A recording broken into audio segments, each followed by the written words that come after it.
morning mga idol. Oras ng pamimili mga tao rito sa Barangay Pinagbuhatan, Pasig City.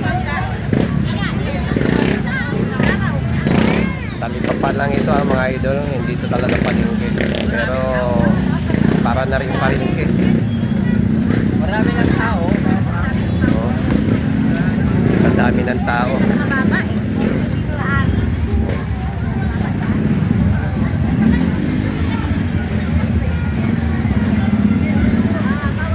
Ganito ngayon yung makikita mo sa talipapa ng Barangay Pinagbuhatan.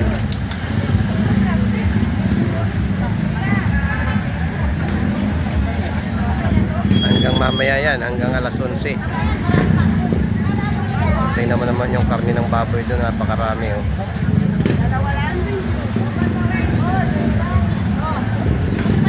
Mamaya, wala na yan, manipis na yan, push na.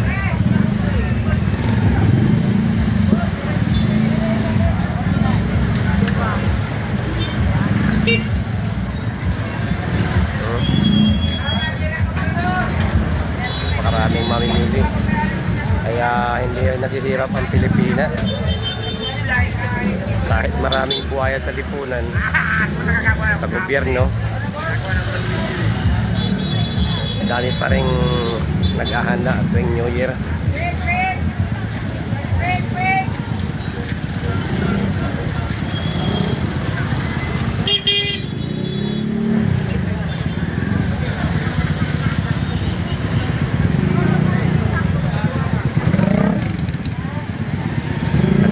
Lang yan mga idol ha, hindi ito palengke, talipapa lang. Kaya ganyan kakapal yung tao na mimili.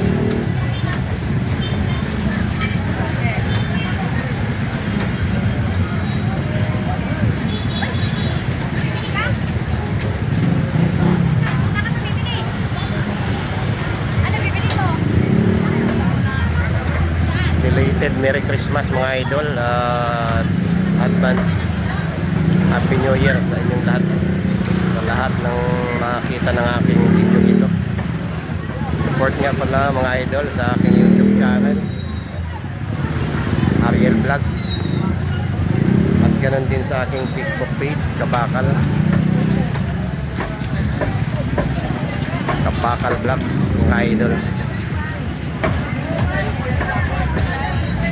Pasada alas 9 ng umaga ang tao rito, abutin hanggang alas 11 mamaya. Mga bandang alas 11 wala na, medyo manipis na yan. Malaking barangay kasi ito mga idol, itong Barangay Pinagbuhatan dito sa Pasig. Nung nakaraang eleksyon, ang botante rito umabot ng 30,000+. Botante lang yun ha. Siguro dublihin mo yan yung mga naninirahan dito, barangay na ito. O baka hindi lang dublihin, mga tatlong parte kasi mga kabataan rin. Importante kasi 30,000+ eh. Sa isang barangay lang dito yan sa Pinagbuhatan. O kahit sa loob ng street na to,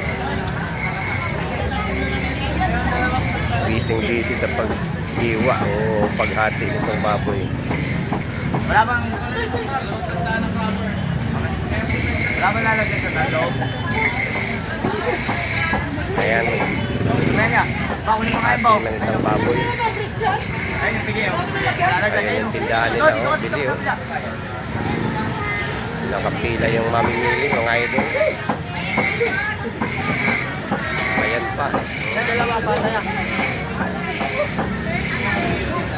Hello.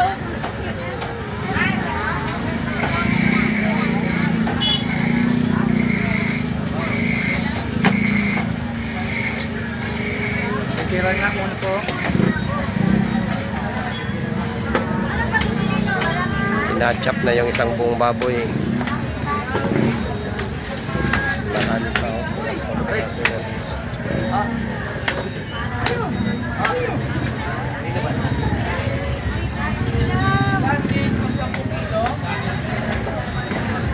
Mga idol, kapag duman ito sa inyong mga wall, support sa ating YouTube channel ha.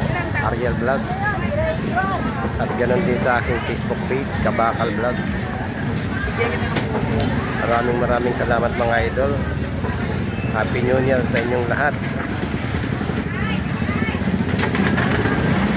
At God bless.